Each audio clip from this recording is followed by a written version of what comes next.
Hello everyone, I'm Naveen. In this video I'm going to tell you about Bhutan, which makes me admire on this country. Bhutan people are simple, happy, peaceful, and it is a mesmerizing land which manages to touch your soul and heart. Bhutan is known for its natural beauty. It is difficult to describe the beauty of Bhutan, but each word used for this gorgeous country stands true. Let's talk about 10 things that everyone should learn from Bhutan and its people.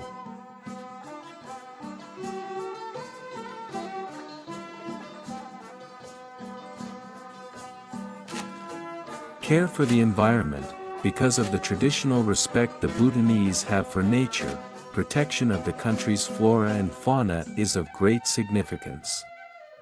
As mandated in its constitution, Bhutan preserves at least 60% of its land under forest cover at all times.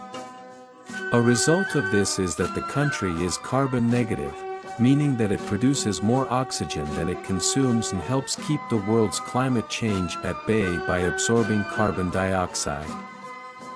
Besides, every year, they have a pedestrians' day, where people are urged to not use automobiles and travel to their respective destinations on foot.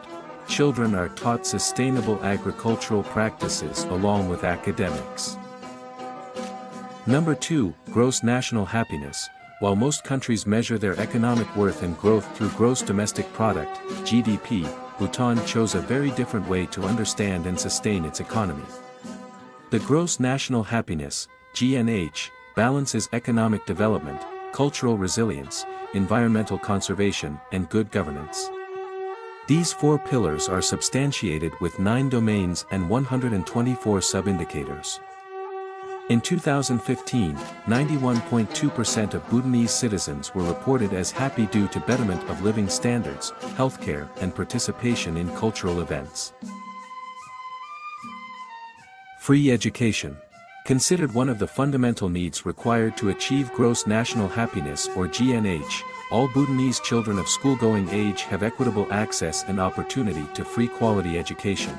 That means all of us can spend minimal on uniforms, books and a minimum annual school fee and have access to education till the 12th standard.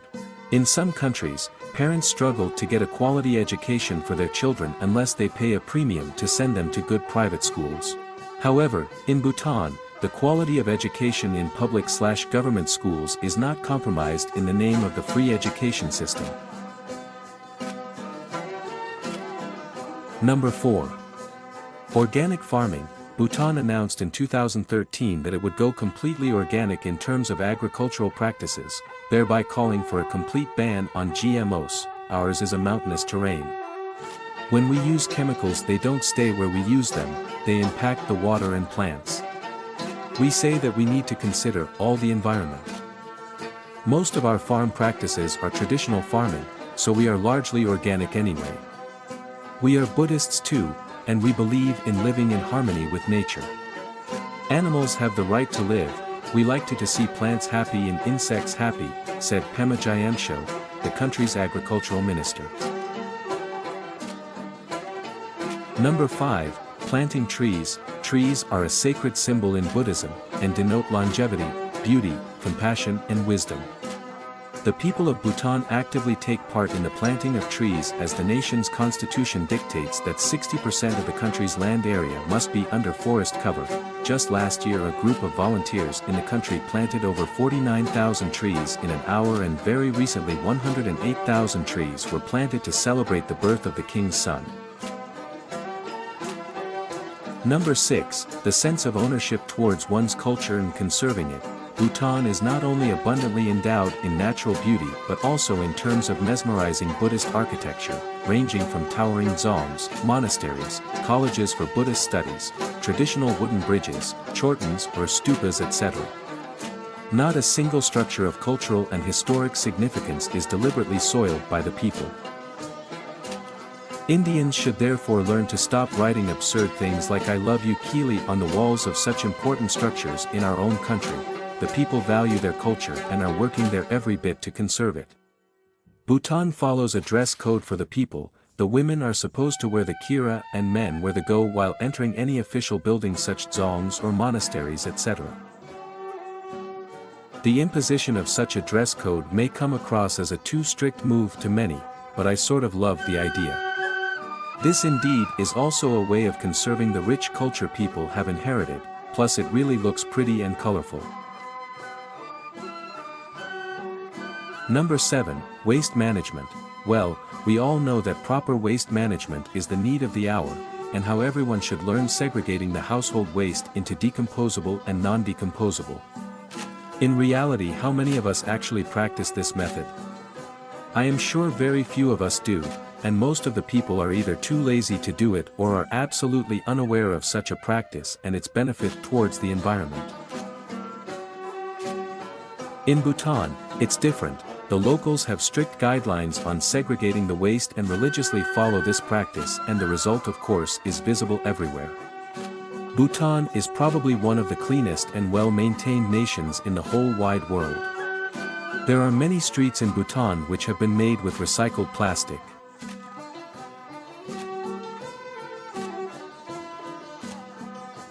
Number 8, Compassion. Bhutan is truly the land of compassion and the compassionate. From celebrating and worshipping the compassionate avatar of Lord Buddha or Avalokiteshvara, to inculcating compassion towards all in the young minds, Bhutan is where you could understand the hidden meaning of compassion and its dynamism. Compassion in very simple terms and why it is needed in our day-to-day world. How does compassion work? How do we practice compassion? Start being compassionate towards yourself. You do not deserve self-pity or doubt. Love yourself first to love others. Secondly, pray for the well-being of all, with the deepest regard in your heart. You never know, your one prayer may bring relief to thousands of suffering people across the world. For instance, a man may be suffering due to extreme thirst, stranded in a desert. One compassionate prayer may help the suffering man to meet a benevolent traveler crossing the desert. Thirdly, turn your thoughts into action. Every little action counts. You don't need to donate millions in the name of charity. Simple acts such as feeding a hungry dog, saving a life of an animal waiting to be butchered, or feeding the hungry, or stop backbiting or speaking evil of one another. All these simple things help one inculcate and practice compassion and bring peace within. Number 9, Spirituality. Spirituality is a hard-attained goal for most of us living in this extremely fast-paced world, but the tranquility of Bhutan speaks of it otherwise. People are busy there as well. They are also chasing their life goals, but at the same time are more connected to the spiritual world. As mentioned earlier, compassion is instilled in young minds and hearts from a very tender age, and it is not just any other value one must learn, but a way of life. Bhutan can be termed as the spiritual capital of the world. From the tranquil Buddhist monasteries, their reverberating chants that effuse serenity in the air, the ideal places that offer solitude and are ideal for contemplative meditation, or the hike to the top of the Takstang Monastery, everything exudes a serene air about it, and in such an environment it is always easier to feel near and connected to the Almighty.